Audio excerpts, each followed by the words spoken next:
অবিবাহিত সিঙ্গেলদের কষ্ট কেউ বুঝতে চায় না, তাই তো বাজারে এলো এআই ওয়াইফ অর্থাৎ রোবট বউ। এই রোবট হাসতে পারবে, কথা বলতে পারবে, আপনার সাথে অনুভূতি শেয়ার করতে পারবে। এই রোবটটি দেখতে একেবারে বিদেশি সুন্দরী মেয়েদের মতো। এদের শরীর এমনভাবে তৈরি করা হয়েছে যা স্পর্শ করতে কোমল ও তুলতুলে। এই রোবট আপনার সকল চাহিদা পূরণ করে দেবে। আপনার যৌন চাহিদার পাশাপাশি আপনার বাসার বিভিন্ন কাজও করে দেবে এই রোবট। এইসব খবর জানিয়েছেন সংবাদ মাধ্যম ব্রন টেন্ট। তাদের দাবি বেকার এবং টাকার অভাবে যেসব পুরুষ বিয়ে করতে পারছে না তাদের জন্যই এই রোবট বাজারে আনছেন তারা। কারণ এদের চাহিদা বা খরচ নেই, এমনকি বিয়ে করলে সংসার ভাঙার কোনো ভয় নেই।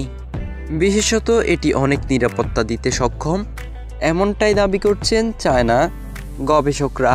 এই রোবটটি একজন নারীর মতোই আনন্দ দিতে পারবে আপনাকে।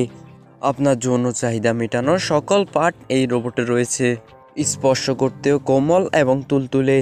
অতি শীঘ্রই এই রোবট বাজারে আসতে চলেছে। যদিও এটি হয়তো বাংলাদেশে আসতে আরও অনেক বেশি সময় লাগবে। Magical news, Mohammad Shihab, Noakhali.